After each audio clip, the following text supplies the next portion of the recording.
Excellent. Bonsoir QG. Bonsoir. Alors là, je suis ravi parce qu'on se connaît, Ouais. voici là. Ouais. Bon, c'était pas prévu.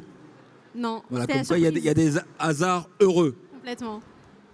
Bah, l'idée, c'est de... Moi, je te connais, mais eux, ils ne te connaissent pas. Donc, Wassila Djellal, entrepreneur. Le nom de ta boîte, c'est assez particulier. Ouais. En tout cas, ça donne de la motivation, c'est Les infatigables. Les Infatigables. Merci. Quartier général, vous êtes fatigué? Donc, les Infatigables, qu'est-ce que vous faites? Alors nous, on est une start-up qui est 100% dédiée à l'emploi des seniors et à l'intergénérationnel en entreprise. Donc c'est un peu particulier, mais en fait c'est pour une raison. C'est parce qu'aujourd'hui, quand on a plus de 50 ans en entreprise, l'âge devient un peu tabou. Et en général, on est un peu mis à l'écart. On a moins accès à des opportunités professionnelles. On a moins accès à des formations. Et quand on est demandeur d'emploi, c'est pire, c'est la double peine. On est 2 fois plus touché par le chômage de longue durée. Donc nous, on est là pour travailler sur ces enjeux et accompagner les entreprises. Ah ok, je comprends. Quand on dit les seniors, c'est pas nécessairement des retraités. Ouais, complètement. C'est plutôt des personnes qui ont... En réalité, le mot senior, on ne l'utilise pas forcément de base parce qu'il est plutôt péjoratif. En tout cas, il est mal vécu. Il y a plein de préjugés et de stéréotypes liés à l'âge associés. Mais on est plutôt sur ce dernier tiers de carrière-là, le moment où on est en entreprise, 45, 50, qui nous reste encore quelques années. Et en plus, on travaille de plus en plus longtemps. Donc forcément, on se pose des questions d'engagement, de est-ce qu'on est toujours heureux au travail. Et finalement, si il nous reste 3 ans, 5 ans, 7 ans, ben en fait, ce qu'on dit, c'est continuer à investir en ces talents-là. Et comment, à un moment, on se dit, comment t'es venue l'idée de se dire, bah, je vais mettre au boulot tous les seniors? Attention, moi je les mets pas au boulot, hein. Je les aide pour ceux qui veulent retrouver un job et en général c'est compliqué. Et après justement je les aide dans leur employabilité.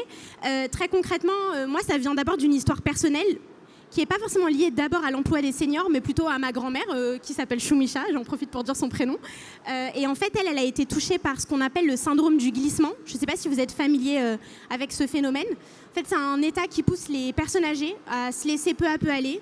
Arrêter de prendre leurs médicaments, arrêter de manger, parce qu'à un moment donné, en fait, suite à un choc, une chute, etc., elles n'ont plus forcément le goût de continuer. Moi, ma grand-mère, maintenant, elle va mieux, mais très concrètement, sans se rendre compte, en fait, j'ai passé beaucoup de temps avec elle et elle m'a permis de m'interroger, en fait, sur le regard qu'on porte sur nos aînés, sur le regard qu'on porte sur le fait de vieillir et comment parfois on peut les mettre à l'écart sans se rendre compte finalement. C'est intéressant parce que depuis tout à l'heure, j'en rencontre des entrepreneurs qui veulent transformer les imaginaires. Donc au-delà de faire du business, tu as une vraie réflexion sur la société en fait. Ouais, complètement. Nous, on fait beaucoup de plaidoyer et d'ailleurs, on parle des aînés, mais on parle aussi des jeunes. En entreprise, nous, on dit l'alternant là qui est là, ça fait déjà plusieurs années qu'il est en alternance, c'est plus le petit jeune en fait. Et il faut arrêter de projeter sur lui des préjugés, des images. Par exemple, on dit souvent que la Gen Z, elle est impossible à manager, elle veut tout de suite. En fait, c'est faux. Et finalement, chaque génération a du bon. Et nous, ce qu'on essaye de dire, c'est de changer le regard sur tous les âges. Et évidemment, changer la perception qu'on a, le regard qu'a la société sur chaque âge. Et toi, quelle était ta perception de l'entrepreneuriat? Quel était ton regard sur l'entrepreneuriat? Comment tu te lances dans cette démarche de Les Infatigables? Très concrètement, moi j'avais très envie évidemment de monter un projet à impact, tu l'as dit, parce que j'étais aussi très engagée dans l'associatif. J'étais dans une carrière que je considérais avoir pas beaucoup de sens. J'étais manager dans le conseil, en transformation digitale, donc j'avoue que j'avais un petit peu de mal à me projeter. Et c'est vrai que je connaissais pas trop l'entrepreneuriat, je me suis un peu lancée comme ça. D'ailleurs, ça a cristallisé aussi beaucoup d'angoisse, même dans ma famille, parce que quitter un bon job, bien payé, alors qu'on a fait des études, etc., c'est pas toujours évident à défendre ensuite, typiquement auprès de nos aînés, mais pas que. Et donc, très concrètement, je savais pas du tout à quoi je m'attendais.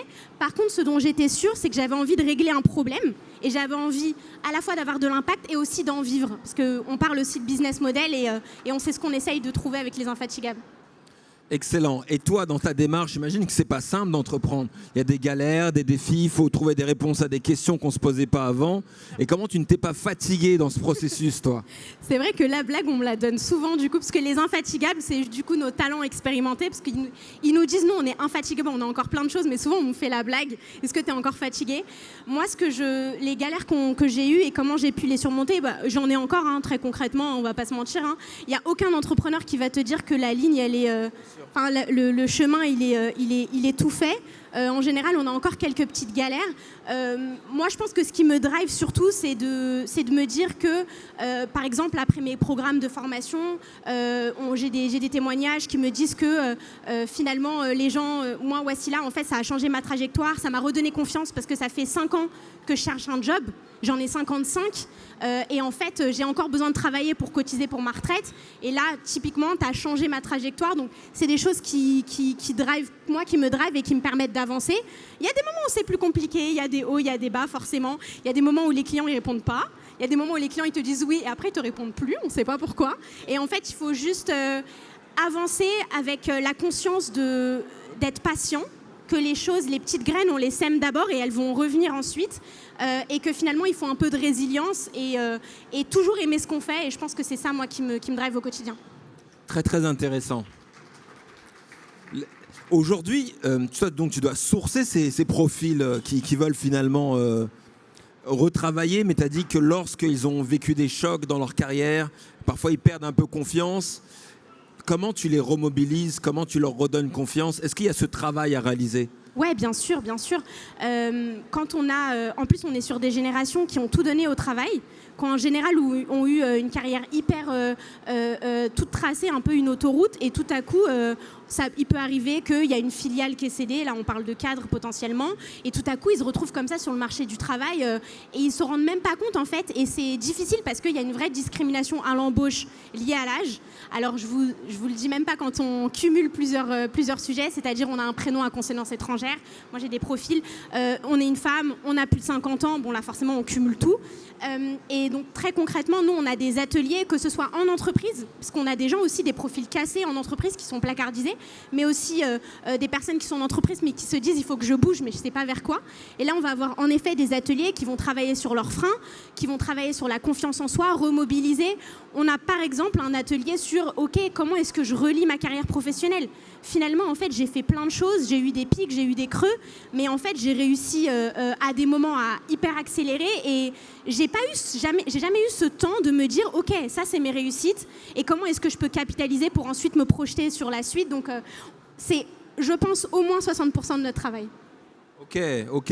Et toi, dans ta démarche entrepreneuriale, parle-nous un peu des galères. Genre, ils ont besoin qu'on soit aussi dans le concret sur les difficultés liées à la vie entrepreneuriale. C'est quoi la plus grosse galère auquel tu t'es confronté?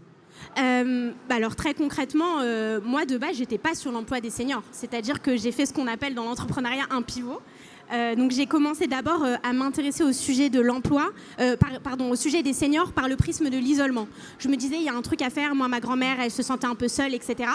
Et en fait, j'avais très, très envie d'avoir de l'impact sur ce sujet-là. Mais je me suis confrontée à un moment donné, après 1 an et demi au marché, à un business model qui n'était pas viable. Je vendais en fait des activités de loisirs aux résidences seniors, aux structures qui accueillent du public senior. Et en fait, il y avait une vraie différence de valeur en fait, entre moi, ce que j'avais envie de proposer et le payeur. C'est-à-dire, j'avais des directeurs, par exemple, qui me disaient moi, Wassila, en vrai, et très clairement des directeurs d'EHPAD, etc., moi, les personnes âgées qui fassent des activités ou non, ça ne m'intéresse pas. Par contre, si tu viens pendant mes portes ouvertes quand il y a les enfants et qui voient que les personnes âgées sont heureuses, ça me va. Mais au quotidien, en fait, je m'en fiche un peu.